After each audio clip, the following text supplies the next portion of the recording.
Welcome back to my channel వావరుచులు by మీ శ్రావ్స్. ఈరోజు వావరుచులలో పెసరపప్పుతో చారు చేసి చూపిస్తున్నాను.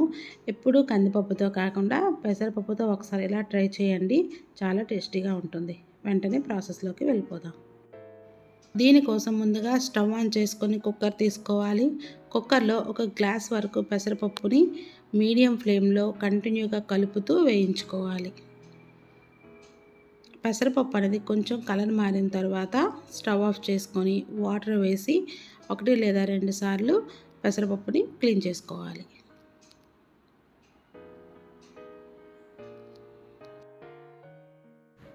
పెసరపప్పుని క్లీన్ చేసుకున్నాక 1 గ్లాస్ పెసరపప్పుకి 3 గ్లాసుల వాటర్ని తీసుకోవాలి. ఇప్పుడు దీనిలోకి 1/2 టేబుల్ స్పూన్ పసుపు, 1/2 టేబుల్ స్పూన్ వరకు సాల్ట్, 2 టేబుల్ స్పూన్ వరకు ఆయిల్ని యాడ్ చేసుకొని కుక్కర్ మూత పెట్టి మీడియం ఫ్లేమ్లో 3 విజిల్స్ వచ్చేంత వరకు కుక్ చేసుకోవాలి. ప్రెషర్ పోయిన తర్వాత మూతను తీసి గరిటెతో కానీ స్పాషర్తో కానీ ఒకసారి బాగా కలుపుకోవాలి. పప్పు అనేది మనకి చక్కగా కుక్ అయింది. ఇంగ్రీడియంట్స్ ఒక్కొక్కటిగా యాడ్ చేసుకుందాం. ముందుగా నిలువుగా కట్ చేసిన 4 పచ్చిమిర్చీలను యాడ్ చేసుకోవాలి. 1 రెమ్మ వరకు కరివేపాకు, 1 ఉల్లిపాయను కొంచెం పెద్ద ముక్కలుగా కట్ చేసి యాడ్ చేసుకోవాలి. బాగా పడిన 1 టమోటాని యాడ్ చేసుకోవాలి. 1/2 టేబుల్ స్పూన్ వరకు కల్లుప్పుని యాడ్ చేసుకుంటున్నాను. 1 టేబుల్ స్పూన్ వరకు కారాన్ని యాడ్ చేసుకోవాలి.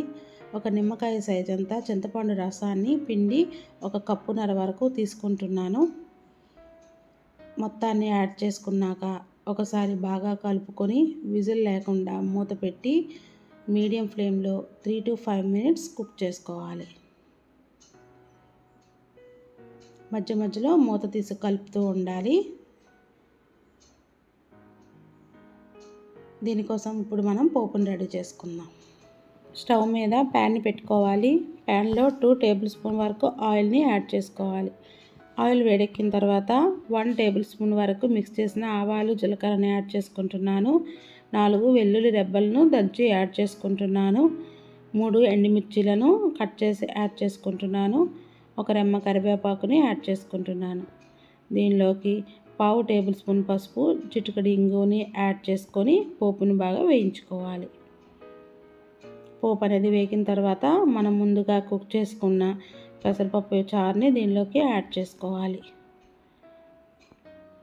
యాడ్ చేసుకున్నాక మరొకసారి బాగా కలుపుకొని మరొక 2 నిమిషాలు కుక్ చేసుకోవాలి.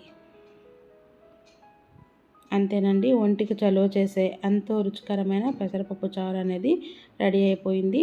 చాలా సింపుల్గా తయారు చేసుకోవచ్చు. రుచి కూడా చాలా బాగుంటుంది. మీరు కూడా ఈ రెసిపీని తప్పకుండా ట్రై చేయండి. మీకు ఎలా కుదిరిందో కామెంట్ సెక్షన్లో నాతో షేర్ చేసుకోండి. వావరుచులు బై మీ శ్రావ్స్ ఛానల్ని లైక్ చేయండి, షేర్ చేయండి, సబ్స్క్రైబ్ చేయండి. Thank you for watching.